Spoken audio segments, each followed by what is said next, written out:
Bitter Creek, Texas 1878, in the middle of a violent midnight storm. Evelyn's hand was pinned beneath a heavy boot as the deed to her ranch dissolved in the mud before her. Her face went pale with pain, and her terrified eyes searched the darkness. "Please, help me," she whispered.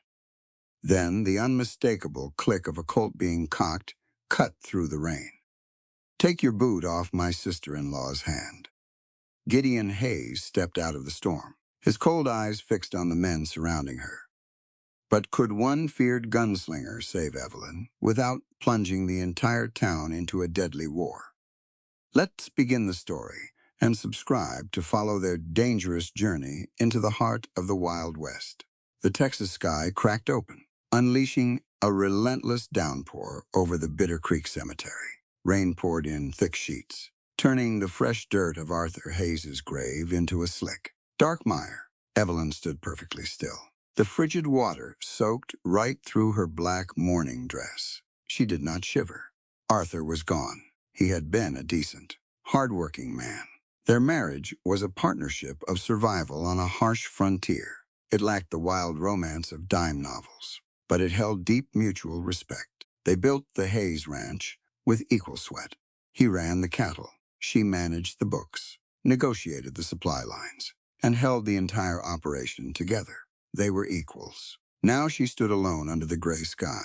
Her fingers gripped the thick strap of a worn leather satchel hanging from her shoulder. Inside rested a single piece of heavy paper, the land deed, her legal claim to the dirt Arthur died trying to protect. She turned away from the grave and began the long walk down the center of town. Bitter Creek usually buzzed with noise and commerce. Today, the streets were deserted. Shopkeepers and ranchers stayed huddled under the wooden awnings. They watched Evelyn trudge through the deep mud. Nobody offered a kind word. Nobody stepped forward to share an umbrella. When Harlan Cobb decided he wanted a piece of property, the entire town suddenly went deaf and blind to any injustice. 4 figures detached themselves from the shadows of the local saloon.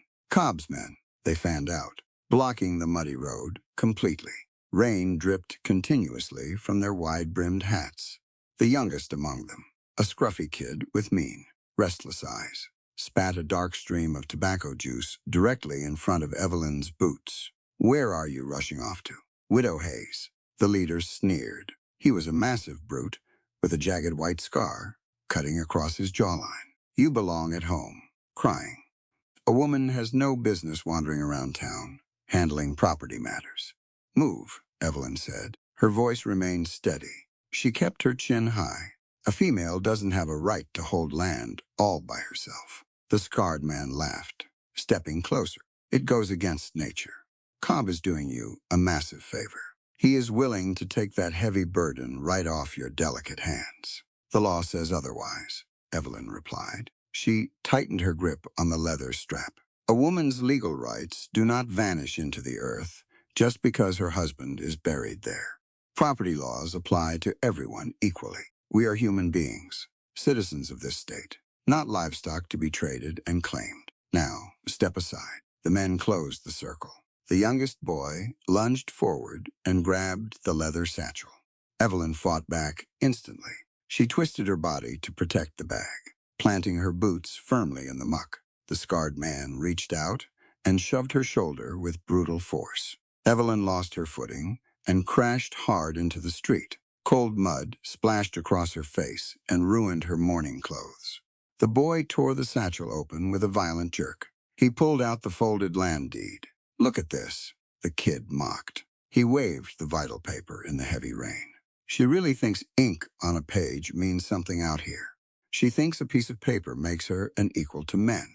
With a sharp yank, he ripped the deed in half. Then he tore it into quarters. He tossed the pieces carelessly into the churning, muddy water rushing down the wagon ruts. "No," Evelyn lunged forward. She scrambled on her hands and knees through the filth. She had to save the pieces. The ink was already running. The paper was rapidly dissolving into mush. Her bare fingers scraped frantically against jagged rocks buried deep in the mud. Skin tore open. Blood mixed instantly with the dark puddle. She reached out and grasped the largest remaining fragment of the document. A heavy leather boot slammed down from above. Metal spurs jingled loudly. The boot pinned her bleeding hand directly against the sharp gravel. Pain shot straight up her arm. She gasped loudly, trying to pull her hand free. But the man simply leaned more of his weight onto his heel. The townsfolk watched from the dry safety of their porches. Total silence reigned over the main street. No one moved a single muscle to intervene. They watched a woman bleeding in the mud, stripped of her dignity and her legal protection. And they did absolutely nothing. Silence was complicity. Evelyn looked at the ruined, useless paper, trapped beneath the boot. She looked at the faces turning away from her. In the shadows, desperation crashed over her. She pressed her forehead toward the freezing mud. "Please help me," she whispered. The sound cut sharply through the heavy rain. A distinct, metallic click. The unmistakable noise of a Colt .45 hammer being pulled back. The scarred man froze instantly. The young boy looked up, his eyes widening in pure terror. A tall figure stepped out from the narrow alleyway next to the general store. Shadows seemed to cling directly to his long, soaking wet duster coat. Rainwater poured off the brim of his dark hat, obscuring his eyes. But his jaw was set like carved granite. He held a heavy revolver leveled perfectly at the center of the chest of the man stepping on Evelyn's hand. Gideon Hayes, Arthur's estranged half-brother, a name that made grown men lock their doors and board their windows at night. A notorious gunslinger who had not set foot inside Bitter Creek for an entire decade. His voice was a low, lethal gravel that sliced right through the storm. "Take your boot off, my sister-in-law." The rain stopped an hour before dusk. Gray clouds fractured over the western horizon, bleeding harsh orange light across the mud. Evelyn rode in silence. Her bruised hand throbbed against the leather reins. She ignored the pain entirely. Gideon rode a dozen paces behind her. He rode a massive black gelding. He kept his head on a swivel. His eyes scanned the tree lines. He tracked the shifting shadows. He moved with practiced, lethal efficiency. He belonged to the violent world outside her property line. Now, he was crossing into her sanctuary. They reached the house. The structure stood defiant against the howling Texas wind. Evelyn dismounted. Gideon stepped down from his saddle. He tied his horse to the wooden post. He followed her up the porch steps. Evelyn pushed the heavy oak door open. The parlor was dark. She struck a match and lit the oil lamp on the side table. Yellow light spilled across the room. It illuminated the braided rug. It illuminated the bookshelves. It illuminated Arthur's heavy leather armchair. The chair sat dead center in the room. It was worn at the armrests. It held the shape of the man who had built this ranch. Gideon stopped directly at the threshold. His boots hovered over the floorboards. He stared at the leather chair. A heavy silence filled the parlor. Arthur was his blood. Arthur was the good brother. The brother who stayed. The brother who built a life. Gideon was the brother who left. He had traded family for a gun belt. Now Arthur was in the dirt, and Gideon was standing in his home. "I will take the barn," Gideon said. His voice was rough. It scraped against the quiet room. "There is a spare bedroom upstairs," Evelyn replied. She took off her ruined hat. She set it on the table. "You are family, Gideon. You belong in the house. I belong in the barn." He stepped backward. He pulled the collar of his duster up. "I track mud. I track trouble. Keep the doors locked, Evelyn." He turned and walked back into the fading light. Evelyn watched him go. She understood his guilt. It radiated off him. It formed a physical barrier. She walked into the kitchen. She pumped fresh water into a tin basin. She stoked the iron stove. She heated the water until it steamed. She gathered clean cotton strips, a tin of carbolic salve, and a plate of cold beef and biscuits. She carried the supplies across the muddy yard. The barn smelled of dry hay and horse sweat. Gideon sat on an overturned crate. His duster was gone. His shirt was unbuttoned at the collar. A dark, angry slash marked his left shoulder. An old bullet grazed. It looked inflamed. He was trying to wrap a dirty bandana around it single-handedly. Evelyn set the tray on a barrel. She picked up the warm basin and the clean cotton. She walked over to him. "Sit still," she commanded softly. Gideon flinched. He tried to pull away. I have dealt with worse. I know you have. That does not mean you have to deal with this alone. She dipped the cotton into the hot water. She pressed it gently against his shoulder. He hissed through his teeth. His muscles were tight. His skin was hot. Evelyn worked carefully. She cleaned the infection. She applied the soothing salve. You should stay away from me, Gideon muttered. He stared at the dirt floor. I am a killer, Evelyn. I bring violence everywhere I go. Cobb's men will return. I will have to do ugly things to protect you. You should not show kindness to a man with this much blood on his hands. Evelyn finished wrapping the clean cotton bandage around his broad shoulder. She tied it off securely. She stepped back and met his eyes directly. No wound is beyond healing if you treat it with respect, she said. Her voice was steady. It held absolute conviction. People are the same. Gideon, violence breeds violence. But compassion is what keeps us human. You did not draw your weapon today to murder.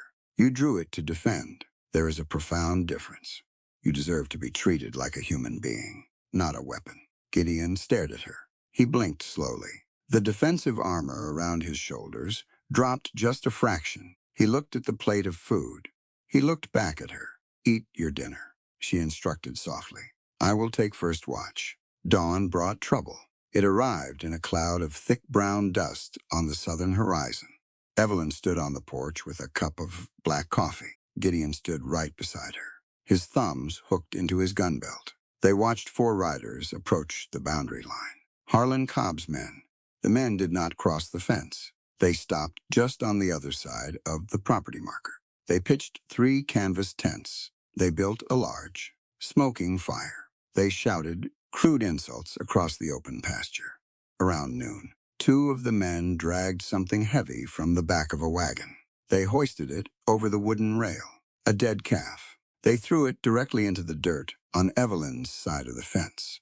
A few hours later, another man poured a heavy sack of white powder into the creek feed that supplied the lower water trough. Poison, psychological warfare. They wanted her terrified. They wanted her isolated. Gideon watched the poison hit the water. His jaw clenched. His knuckles turned stark white. He turned around and marched directly into the house. Evelyn followed him immediately. Gideon stood in the parlor. He reached for his Winchester rifle, leaning against the wall. He checked the loading gate. He slid a box of heavy ammunition into his coat pocket. His eyes were entirely black. The dangerous gunslinger had surfaced. I will slip out through the eastern ridge, Gideon stated flatly. I will circle behind their camp. I will end this tonight. They will not see tomorrow. Evelyn moved fast. She stepped directly in front of the heavy oak door. She squared her shoulders. She blocked his exit completely. Put the rifle down, she ordered. They poisoned your water. Gideon fired back. They are threatening your life. I know these men. They only understand one language. I speak it fluently. I will not let you murder them, Evelyn said. She did not raise her voice. If you kill them in the dark, you validate everything Cobb says about us. You become the monster he wants you to be. Cobb will use their bodies to justify bringing 50 more men. He will have the law on his side. He will hang you legally. I do not care about my neck, Gideon shouted. I care about yours. Then fight this war my way. Evelyn shot back. She stepped closer to him. She looked up into his fierce eyes. We fight with resilience. We hold our ground. We let them make the mistakes. We do not surrender our humanity just because they surrendered theirs. I will not let you destroy your soul to save this ranch. Gideon stared down at her. His chest heaved. He gripped the rifle tightly. He looked at her determined face. He looked at her brave, unyielding posture. Slowly, he lowered the weapon. He uncocked the hammer. He leaned the Winchester back against the wall. We do this your way, he whispered. The nights became a test of endurance. Cobb's men stayed loud. They fired random shots into the air at all hours. They drank heavily. Evelyn and Gideon spent every night on the porch. They sat in the heavy shadows. They guarded the property together. Gideon sat on the porch rail. Evelyn sat in a wooden rocker. She held a basket of mending in her lap. She pushed a needle through thick denim by the faint light of a shrouded lantern. The silence between them stretched for hours. It was a loaded silence. It was electric. Gideon smoked hand-rolled cigarettes. The sharp, earthy scent of tobacco drifted across the porch. It mixed completely with the sweet, calming scent of dried lavender coming from Evelyn's clothes. Gideon watched her. He thought she didn't notice. He was wrong. Evelyn felt his eyes on her hands. She felt his gaze trace the curve of her neck. When she looked up, he would look away instantly. He would stare out into the black prairie. He was fiercely protective. He was dangerously capable. Yet he respected her boundaries absolutely. He sat in the dark, radiating heat, keeping the monsters at bay. Evelyn sewed the denim. She listened to his steady breathing. The fear of Cobb's men faded entirely. Something warmer, something much more complicated, took root in the quiet dark. Cobb had money. Cobb had men with guns. Evelyn had a ruined land deed and a wounded gunslinger. She needed leverage. She needed proof of Cobb's corruption. Evelyn sat in Arthur's heavy leather chair. She stared at the unlit fireplace. Cobb controlled the sheriff. Cobb controlled the judge. He operated with absolute impunity. But arrogant men always possessed one fatal flaw. They ignored the people they considered beneath them. Cobb ignored the women who washed his laundry. He ignored the women who scrubbed the saloon floors. He ignored the impoverished widows and the native women who worked in the shadows of Bitter Creek. Evelyn stood up. She grabbed her shawl. She spent the entire morning moving quietly through the fringes of town. She did not go to the bank. She did not go to the law office. She went to the laundry lines behind the boarding house. She went to the small, crumbling shacks on the eastern edge of the settlement. She spoke in hushed tones. She made her requests humbly. At sundown, there was a soft knock on the ranch door. Evelyn opened it wide. 3 women stood on her porch. Maria, a Mexican laundress whose hands were permanently cracked from lye soap. Sarah, a frail widow who cleaned the judge's office. Little Bird, a Comanche woman who sold woven baskets near the general store. They looked terrified. They looked ready to bolt. "Please," Evelyn said warmly. She stepped back. "Come in. You are welcome here." The women stepped into the parlor, tentatively. They clutched their threadbare shawls. They looked at the fine rugs. They looked at the delicate china cups set out on the table. Evelyn poured hot, sweet tea. She handed a delicate porcelain cup to Maria. She handed one to Sarah. She handed one to Little Bird. Maria hesitated. She looked at the wooden stools near the fire. She moved to sit there. "No," Evelyn said gently. She walked over to Arthur's massive leather armchair, the seat of power in this house, the chair reserved for the master of the property. Evelyn patted the worn leather armrest. "Sit here, Maria." "Please." Maria stared at the chair in shock. A Mexican laundress was never offered the best seat in a white man's house. It was unheard of. You build a community by lifting people up, Evelyn stated clearly. She looked at all 3 women. A man's wealth does not make him a king. A woman's background does not make her a servant. We all bleed the same color. We all mourn the same losses. You are my equals in this house. Always. Tears welled in Sarah's eyes. Little Bird nodded slowly, her posture straightening with profound dignity. Maria sat down in Arthur's chair. She sat tall. She looked completely transformed. "Mr. Cobb thinks we are invisible," Maria said softly. Her accent was thick. Her voice was strong. "He leaves his office door open. He leaves his papers on his desk. He talks loud to the judge while I scrub the floorboards right beneath his boots. He pays the judge every Tuesday." Sarah added quietly, "I empty the wastebaskets. I see the bank drafts. I see the property transfers." Little Bird reached into her woven basket. She pulled out a heavy, leather-bound book. She placed it gently on the tea table. "Mr. Cobb threw this in the fire pit behind the saloon," Little Bird explained. "He thought it burned. I pulled it out when he walked away." Evelyn opened the charred cover. Her eyes scanned the pages. It was a secondary ledger. It detailed every bribe. It detailed every stolen property. It listed exact dates, exact amounts, and Judge Harrison's signature. It was a completely damning document. It was federal evidence. "Why are you giving this to me?" Evelyn asked. She looked at the 3 brave women. "If Cobb finds out you helped me, he will kill you. Because you offered us tea," Maria said simply. She ran her cracked hand over the smooth leather of Arthur's chair. Because you treat us like human beings. Cobb steals from us too. He steals our wages. He steals our dignity. It is time someone stops him. Evelyn closed the ledger. She placed her hand over Maria's hand. We will stop him, Evelyn promised. Together, the midday sun hammered the Texas dirt into cracked porcelain. Heat radiated off the canyon walls in shimmering waves. Gideon Hayes stood at the southern boundary line. He held a pair of heavy iron pliers. He twisted a thick strand of barbed wire around a cedar post. Sweat stung his eyes. He ignored it. Manual labor grounded him. It kept his mind quiet. It kept the ghosts buried. He moved to the next post. He checked the horizon. The prairie was empty. The sky was an endless, blinding blue. A hawk circled slowly overhead. The silence was absolute. Too absolute. Gideon paused.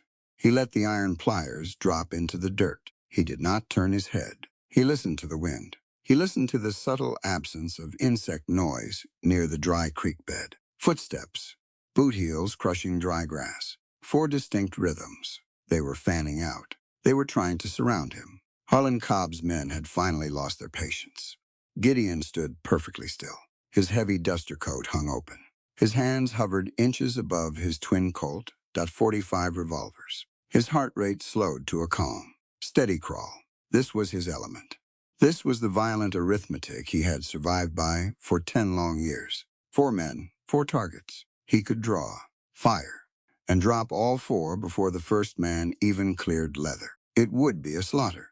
He closed his eyes for a fraction of a second. Evelyn's face appeared in his mind. He heard her clear, steady voice. I will not let you destroy your soul to save this ranch. Gideon opened his eyes. He made his choice. A twig snapped loudly to his left. Gideon pivoted. He drew both revolvers with blinding speed. He did not aim for the center of their chests. He aimed for their hands. Gunfire shattered the quiet afternoon. Gideon fired 4 times. The shots blended into one continuous roar. He blew the revolver out of the scarred man's grip. He shot the rifle stock clean in half as the second man raised it. He clipped the third man's wrist. He shattered the cylinder of the fourth man's weapon. Metal sparked. Wood splintered. Men screamed in shock and pain. Gideon stood in the settling dust. Both of his guns were smoking. All 4 men were disarmed. They clutched their bleeding hands. They stared at him in absolute terror. He had spared their lives. He had proven his dominance without claiming their souls. Drop your gun belts, Gideon ordered. His voice was cold iron. Walk back to Cobb. Tell him this land is guarded. The men scrambled backward. They unbuckled their holsters. They let them fall into the dirt. They turned and ran toward the tree line. Gideon exhaled. He lowered his weapons. He had done it. He had fought the war Evelyn's way. He had retained his humanity. A sharp crack echoed from the high ridge above the creek. A hidden sniper. A 5th man. Gideon barely registered the sound before a massive force slammed into his right side. The impact threw him backward. His breath vanished. The sky spun violently. He hit the hard earth. Searing, blinding pain tore through his ribs.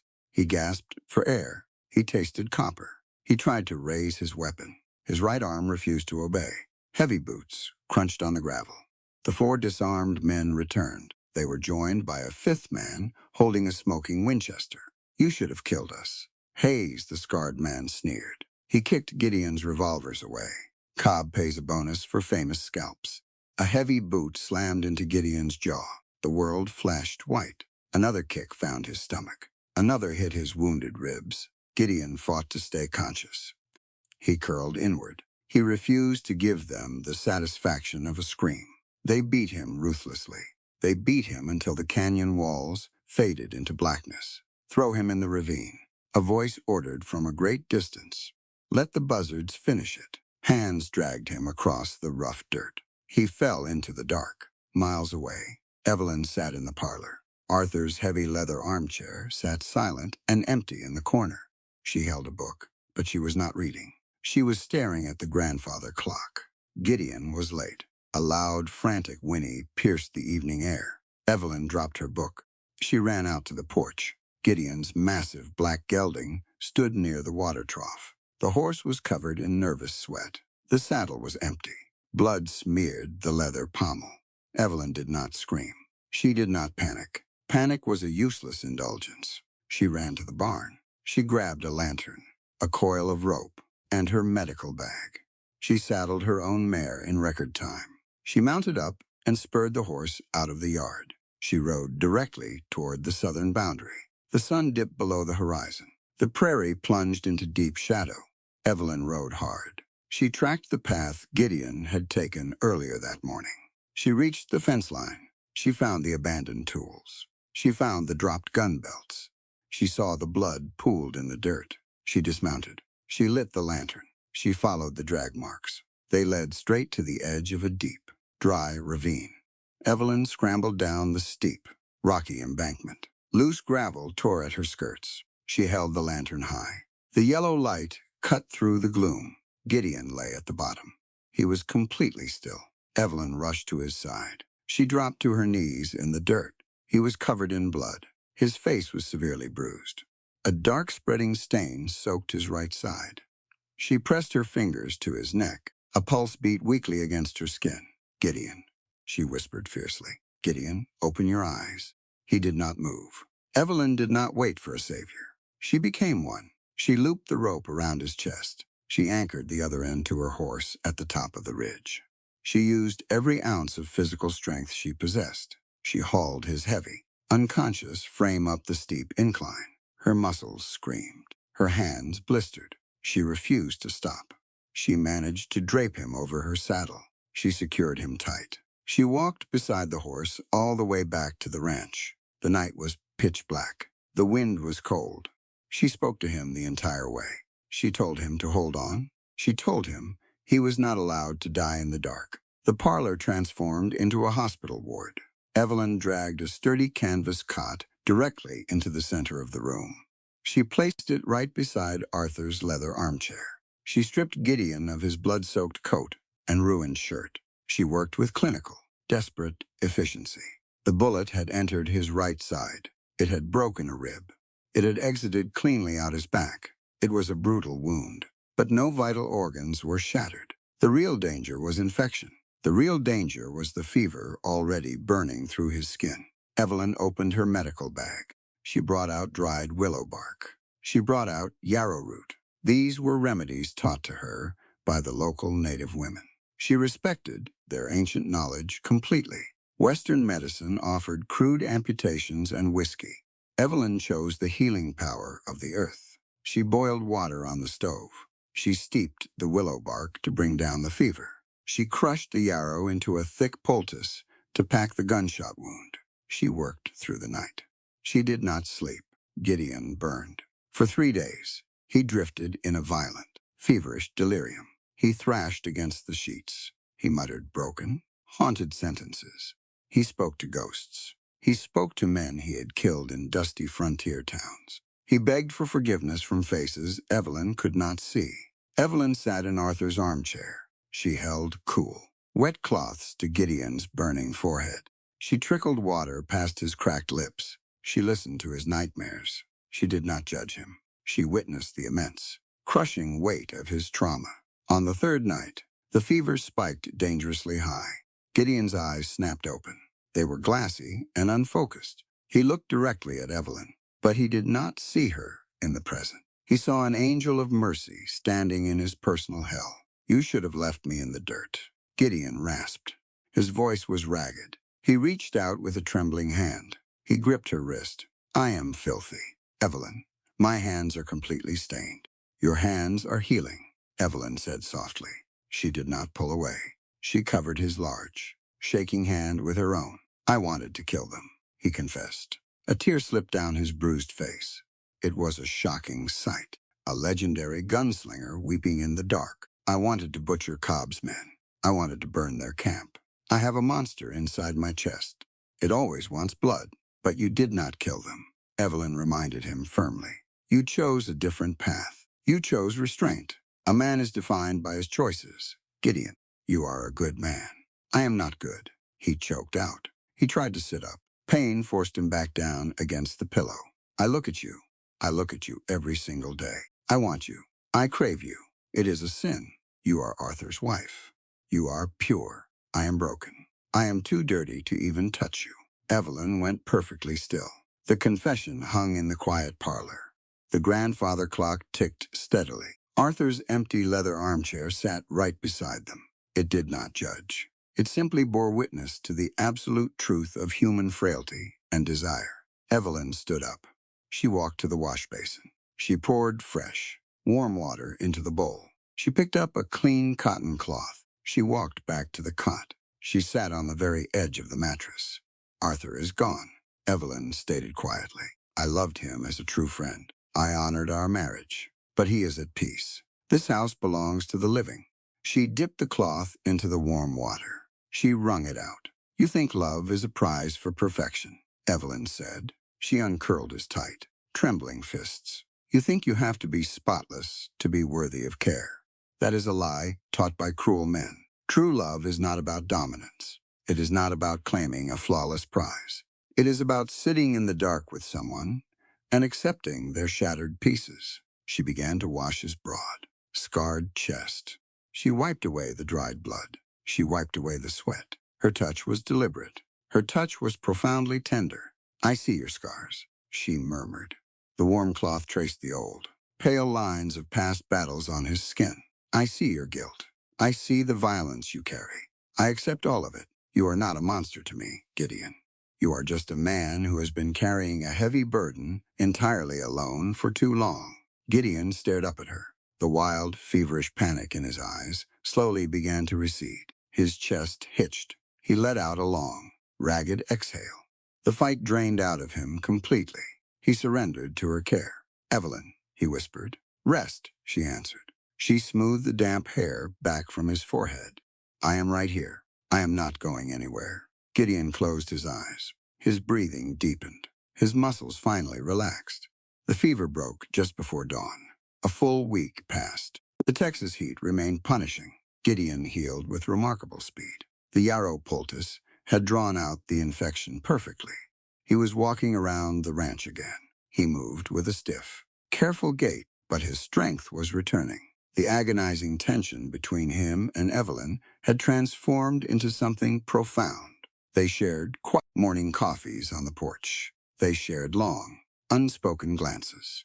The boundary of Arthur's leather armchair no longer felt like a wall. It felt like a foundation. Harlan Cobb had remained completely silent for 7 days. Evelyn knew the silence was a trap. Cobb was regrouping. He was planning something definitive. Late Thursday afternoon, a single gunshot cracked near the eastern property line. Gideon was out the door instantly. He grabbed his Winchester rifle. Evelyn grabbed her medical bag. They ran together toward the sound. They reached the dusty road, marking the edge of the Hayes Ranch. A cloud of dust settled near the wooden fence posts. A horse galloped away rapidly in the distance. A body lay face down in the dirt. Gideon approached cautiously. He kept his rifle raised. He nudged the body with his boot. The figure groaned. It rolled over weakly. It was a young boy. He was barely 19. He had a scruffy face and terrified eyes. He clutched his stomach. Dark blood seeped through his fingers. Evelyn recognized him instantly. It was the boy from the muddy street in town. The boy who had ripped her land deed. The boy who had stepped on her bleeding hand. It's a trap, Gideon stated coldly. He kept his rifle aimed directly at the boy's chest. Cobb dumped him here. He expects us to bring him inside. He expects us to lower our guard. The boy coughed violently. Blood speckled his pale lips. Cobb shot me, he gasped. I told him I was done. I told him I didn't want to burn women out of their homes. He shot me. He told the others I was a lesson. Gideon's jaw hardened. He stared at the bleeding teenager. This boy had humiliated Evelyn. This boy rode with killers. Leave him in the dirt, Gideon ordered. He made his choice. He can die with it. Evelyn stepped forward. She pushed the barrel of Gideon's rifle down toward the ground. No, Evelyn said firmly. Evelyn, he attacked you, Gideon argued. He is Cobb's property. He is a human being, Evelyn corrected sharply. She dropped to her knees in the dust beside the boy. She opened her medical bag. I decide who dies on my land, and no one dies on my land today. She pulled out a thick wad of clean cotton. She pressed it hard against the boy's stomach wound. The boy screamed in agony. Hold still, she commanded. Gideon, help me carry him to the barn. Gideon hesitated. He looked at Evelyn's fierce, uncompromising face. He recognized absolute moral authority. When he saw it, he slung his rifle over his back. He bent down. He scooped the bleeding boy up into his arms with surprising gentleness. They carried him into the barn. They laid him on a bed of fresh, clean hay. Evelyn worked quickly. The bullet had passed clean through the fleshy part of the boy's side. It was a painful wound, but it would not be fatal if she stopped the bleeding. She cleaned the wound. She packed it tight with sterilized gauze. She bound his waist tightly. The boy lay on the hay. He was shivering violently. He stared at Evelyn in total disbelief. "Why?" the boy whispered. Tears tracked through the grime on his face. "I treated you like garbage. I stepped on your hand. You should have let me bleed out." Evelyn finished tying the bandage. She sat back on her heels. She looked the boy directly in the eyes. "Your cruelty in town was born of cowardice," Evelyn told him. Her voice was stern, but it carried deep compassion. "You acted like a brute because you thought it made you a man. You thought following a tyrant made you strong. It only made you a slave." The boy sobbed quietly, the tough facade completely shattered. "I choose to heal you," Evelyn continued. She handed him a tin cup of fresh water. "I choose to show you that being a decent human being takes a hell of a lot more courage than being a hound on a leash. Violence is easy. Showing mercy to an enemy requires real strength. Do you understand?" The boy took the cup with trembling hands. He drank deeply. He nodded his head slowly. "My name is Billy," he whispered. "Hello, Billy," Evelyn said. Gideon stood in the shadows of the barn. He watched the exchange in absolute silence. He witnessed Evelyn dismantle a violent young man using nothing but grace and hard truth. She was breaking the cycle of violence. She was offering redemption. She had offered the exact same redemption to him. Billy Gideon spoke up. He stepped into the lantern light. "Harlan Cobb tried to execute you. He threw you away like garbage. The U.S. Marshal will be arriving in Bitter Creek by the end of the week. We have evidence of Cobb's corruption. We need a witness to his violence." Billy looked at Gideon. He looked at Evelyn. He looked at the clean, careful bandages wrapping his wound. "I will testify," Billy stated clearly. His voice found new strength. "I know where he keeps his secondary safe. I know who fired the shot that killed Arthur Hayes. I will tell the marshal everything." Evelyn smiled softly. She placed a comforting hand on the boy's shoulder. "Rest now," she instructed. She stood up and walked out of the barn. Gideon followed her. The night air was cool and crisp. Millions of stars glittered across the vast Texas sky. Gideon stopped her near the porch steps. He reached out and gently grasped her hand. He lifted it into the moonlight. He looked at the faint, healing bruises across her knuckles. The bruises caused by Billy's boot. "You forgave him," Gideon murmured in awe.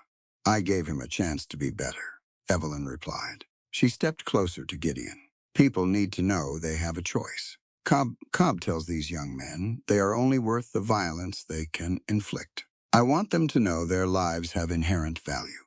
Gideon looked down at her. His dark eyes were full of profound reverence. "You are the strongest person I have ever known," he told her honestly. Evelyn did not pull her hand away. She stepped into his space. She looked up at his rugged, handsome face. "We are building something new on this ranch. Gideon," she whispered, "something rooted in decency. I cannot do it alone. I do not want to do it alone." Gideon's breath hitched. He slowly raised his other hand. He gently traced the line of her jaw. His touch was incredibly soft. It was the touch of a man who had finally learned to treat himself with respect, and therefore could treat her with absolute tenderness. "I am here," Gideon promised. His voice was a quiet vow. "I am not leaving." The sky turned a bruised, violent purple. The wind picked up just after midnight. It carried the bitter scent of dry earth. Sand scoured the wooden siding of the ranch house. A massive Texas dust storm was rolling across the plains. It swallowed the stars. It swallowed the moonlight. Complete darkness fell over the property. Evelyn stood in the parlor. She gripped the edge of Arthur's heavy leather chair. Dust seeped through the window frames. It coated the floorboards. She coughed into her sleeve. Gideon paced the room. He checked his Winchester rifle. He slid extra rounds into his coat pockets. His jaw was locked tight. He knew Harlan Cobb. Cobb was running out of time. The U.S. Marshals would arrive in Bitter Creek within a few days. Cobb had to destroy the evidence. He had to silence the witnesses. A raging dust storm provided perfect cover. "They are coming," Gideon stated. His voice cut through the howling wind. "Billy is in the barn," Evelyn said. She stared at the front door. "He has the ledgers. He is guarding them. He is safe there for now," Gideon replied. He moved toward the back staircase. "I am going up to the roof. The storm blinds them, but it blinds me too. I need high ground. You stay here. Keep the shotgun loaded. Do not open this door." Evelyn nodded. She picked up the heavy, double-barreled shotgun from the table.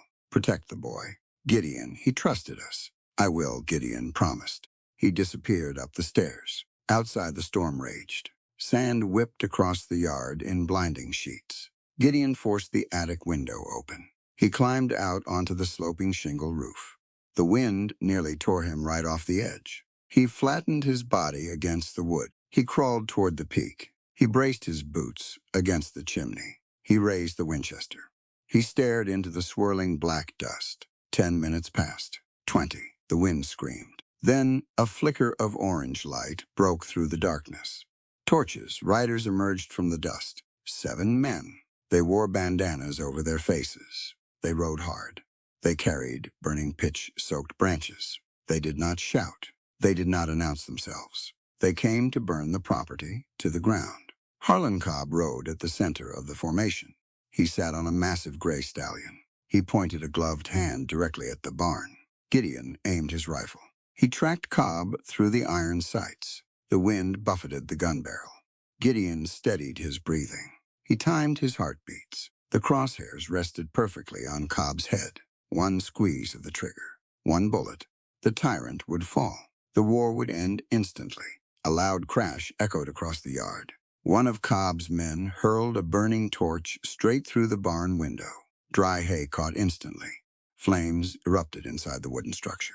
The fire surged upward. It licked the dry rafters. Smoke poured out of the loft doors. "Billy," Gideon whispered to himself.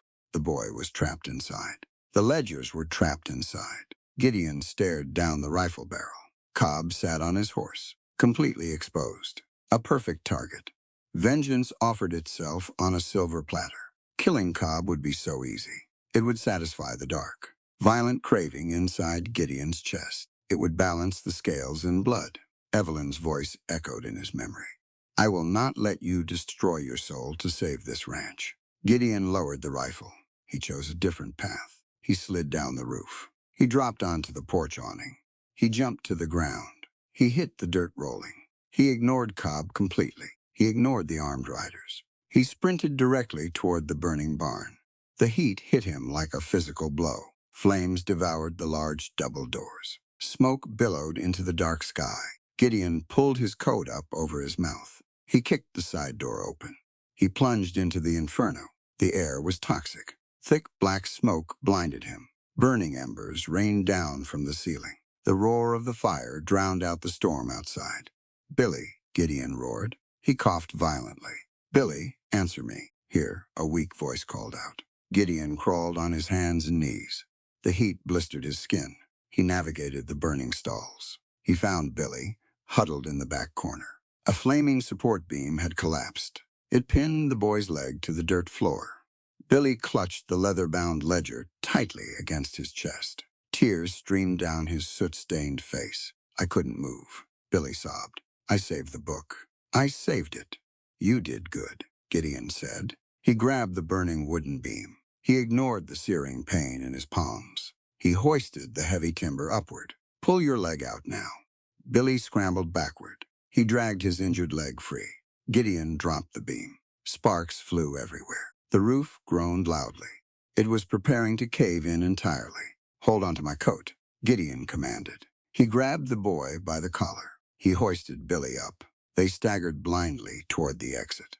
Flames walled off the main aisle. Gideon threw his heavy duster over Billy's head. He shielded the boy with his own body. He charged straight through a burning partition.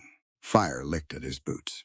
Smoke filled his lungs. They burst through the side door. They tumbled out into the freezing, swirling dust storm. They collapsed in the mud. Gideon gasped for clean air. Billy coughed harshly. The boy still gripped the ledger. Behind them, the barn roof finally gave way. It crashed downward with a deafening roar. A massive column of fire shot straight up into the storm. Cobb and his men sat on their horses in the yard. They watched the barn burn. They thought their problem was solved. They thought the evidence was destroyed. Then Cobb saw Gideon.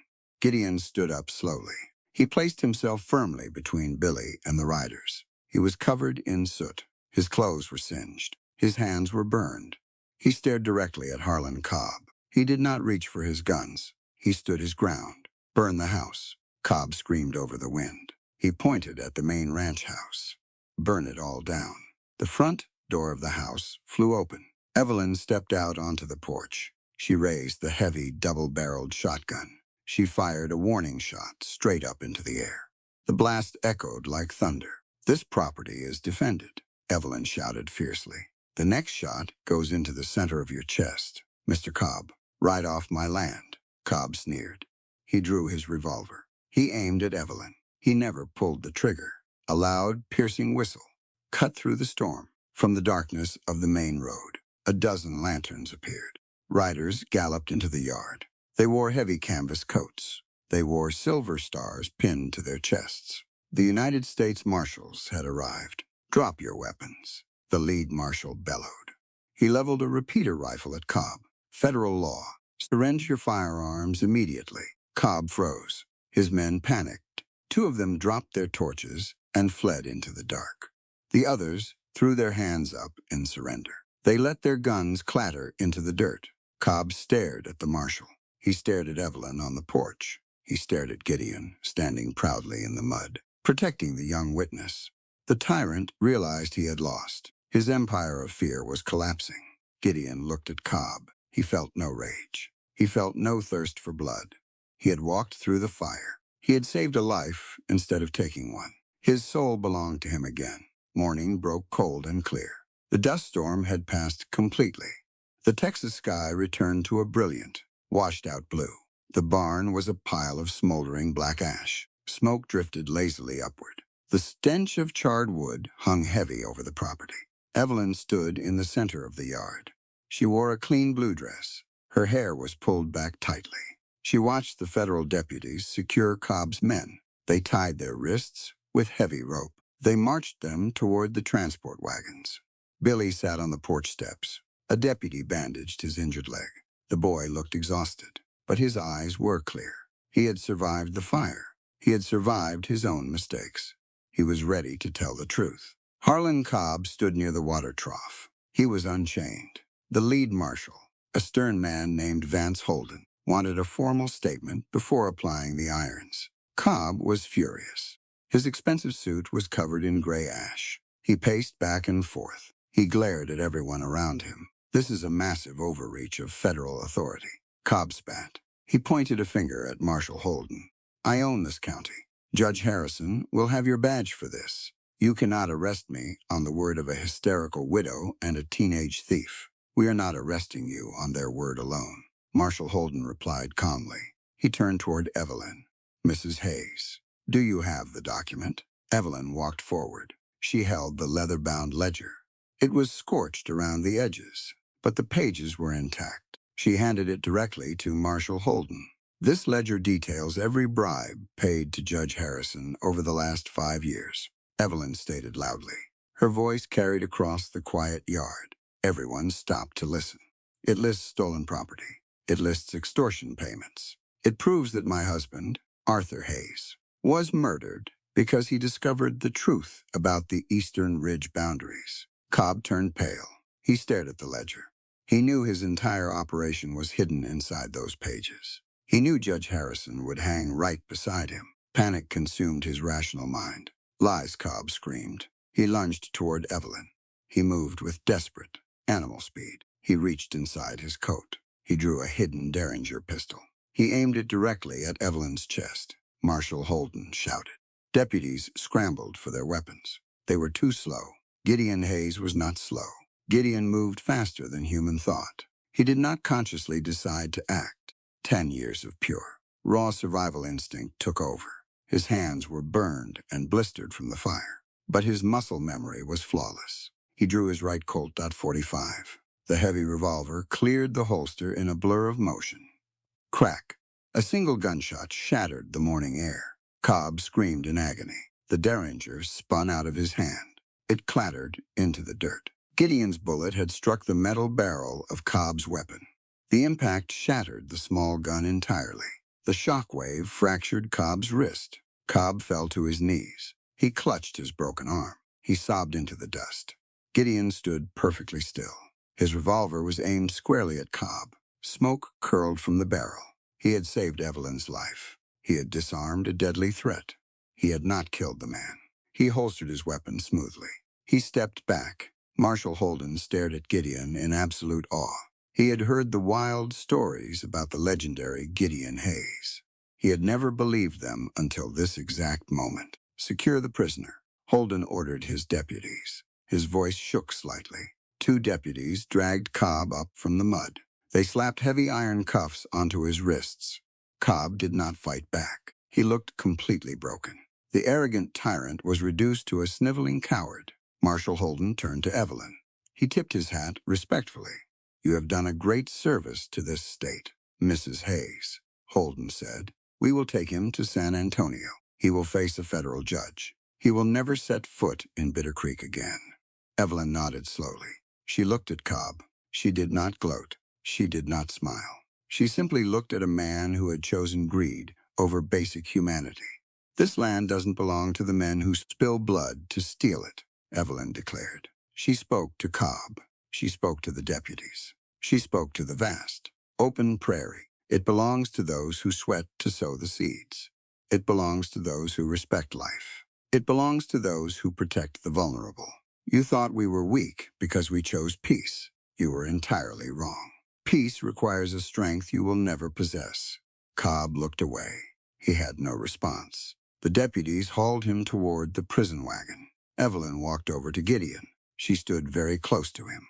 She looked at his burned, blistered hands. She looked at his soot-stained face. "You saved him," she whispered. "You could have ended his life. You saved him for the courts."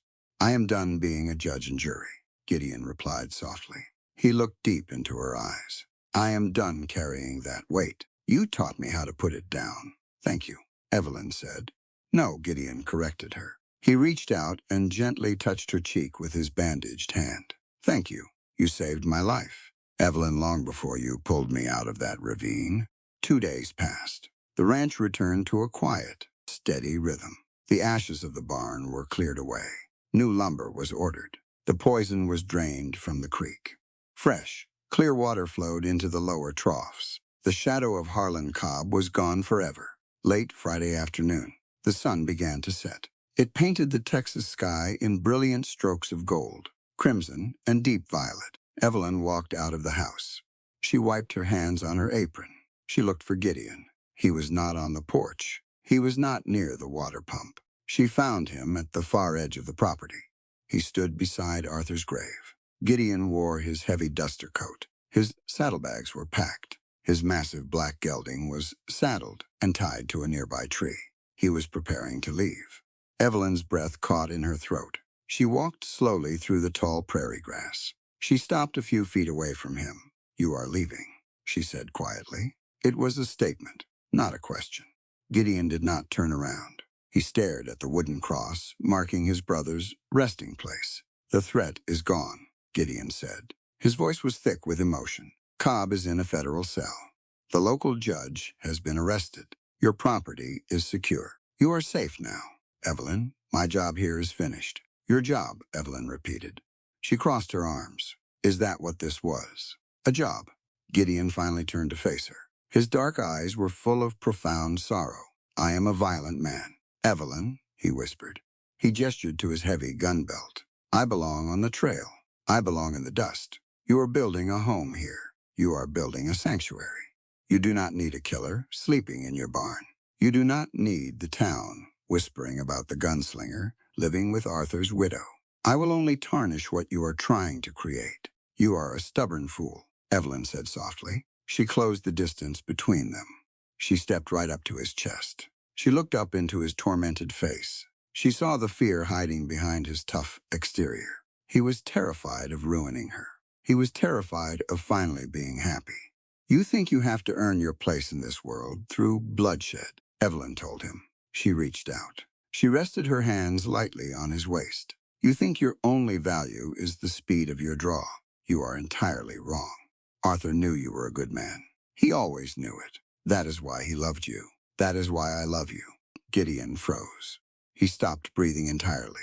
You love me, he choked out. I do, Evelyn affirmed. Her voice was steady and absolute. I loved Arthur as a dear friend. He gave me a safe harbor. But you, Gideon, you see my soul. You fought for my dignity. You walked through fire for a boy who wronged me.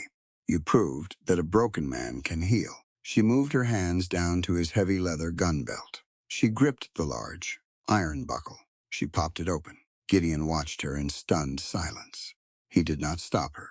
Evelyn pulled the heavy belt off his hips. The twin Colt .45 revolvers hung heavy in their holsters. She held the belt in both hands. She walked over to the wooden fence post. She draped the belt over the top rail. She reached into the leather loops, holding his spare ammunition. She pulled out a brass bullet. She let it slip through her fingers. It dropped into the dirt with a soft thud. She pulled out another bullet. She dropped it, one by one. Evelyn emptied his gun belt. She stripped the weapon of its deadly purpose. Lead and brass fell into the Texas soil. She worked methodically. She worked until every single loop was empty. She picked up the belt. She walked back to Gideon. She held the empty leather holster out to him. You don't need this to protect us anymore, Evelyn whispered. She stepped directly into his space. She pressed her hands against his chest. I do not need a gunslinger, Gideon. I need a partner. I need a man to help plant the next harvest. I need you to stay. Gideon stared at the empty holster. He stared at the brass bullets, resting harmlessly in the dirt. The physical tools of his violent past were completely neutralized. He was stripped of his armor. He was completely vulnerable. He let the leather belt drop from his hands. It hit the ground near his boots. He looked at Evelyn. The profound, crushing weight of 10 long years finally lifted off his shoulders. The guilt vanished. The fear dissolved. He saw his future in her clear, honest eyes. He saw home. He saw redemption. I will stay, Gideon vowed. His voice cracked with overwhelming emotion. I will plant the harvest. I will build this life with you. He reached out and pulled her flush against his chest. He buried his hands in her hair. He lowered his head. He captured her lips in a deep, desperate, consuming kiss. It was a kiss that tasted of dust and survival. It was a kiss that held all the grief they had endured and all the profound hope they had finally earned. Evelyn wrapped her arms tightly around his neck. She kissed him back with equal fierce passion. The sun dipped below the horizon. The vibrant colors faded into a soft, comforting twilight. The harsh Texas wind settled into a gentle evening breeze. They stood together beside Arthur's grave. They honored the past. They embraced the future. The notorious gunslinger was finally gone. A man stood in his place. A man completely ready to live. Beneath the fading light of the Texas sky, Evelyn and Gideon did more than survive a battle for a ranch. They reclaimed something far more valuable: their dignity, their humanity, and their right to choose what kind of people they would become. Harlan Cobb believed power came from money, fear, violence, and the silence of those too frightened to oppose him. For years, he controlled Bitter Creek because ordinary people looked away. They convinced themselves that Cobb's cruelty was not their responsibility, as long as it did not reach their own front doors. But this story reminds us that injustice does not grow powerful only because cruel people exist. It also grows powerful when good people remain silent. When Evelyn lay in the mud, her hand trapped beneath a boot, while the townspeople watched from their porches, their silence became part of the violence against her. They did not tear her deed or strike her body, but by refusing to act, they allowed evil to believe it had no limits. That is one of the most important lessons this story offers. Silence in the face of wrongdoing is never truly neutral. Evelyn's strength did not come from physical power, wealth, or a reputation with a gun. Her strength came from knowing who she was and refusing to let other people define her worth. Cobb's men told her that a woman had no right to hold land, make decisions, or stand as an equal. They tried to reduce her to a helpless widow because they believed grief had made her weak. But Evelyn understood that losing her husband did not erase the work she had done, the intelligence she possessed, or the rights she deserved. She had helped build that ranch with her own hands, her own mind, and her own sacrifice. The land was not simply property. It represented years of labor, partnership, and hope. By defending it, she was defending the truth that dignity cannot be granted or taken away by another person. It belongs to every human being from the beginning. Yet Evelyn's courage was not reckless. She understood that defeating cruelty does not require becoming cruel. When Gideon wanted to ride into the darkness and kill Cobb's men, Evelyn stopped him. She knew revenge might satisfy anger for a moment, but it would also give Cobb the excuse he needed to destroy them both. More importantly, she refused to let Gideon sacrifice his soul in the name of protecting her. She reminded him that holding on to humanity in a brutal world is not weakness.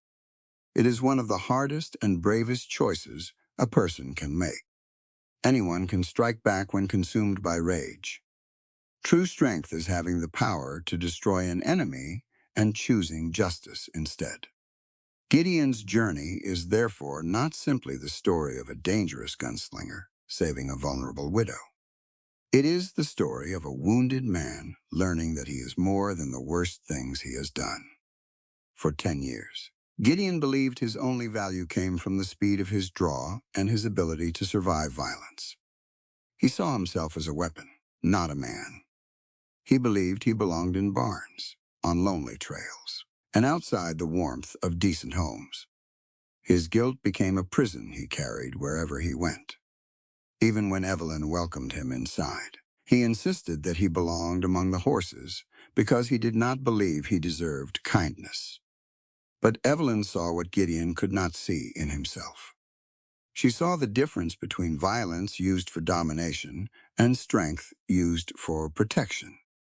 She saw the man who stepped into the rain when everyone else turned away. She saw the man who walked through fire to save Billy, even though the boy had once helped destroy her land deed.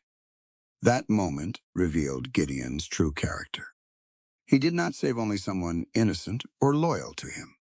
He risked his life for someone who had made terrible mistakes. In doing so, Gideon proved that redemption is not found in words alone. It is found in the choices we make when fear, pain, and anger give us every reason to become worse. All elements within this narrative are fictional and crafted for storytelling purposes. The author bears no intention of referencing real people, cultures, or events in a literal sense.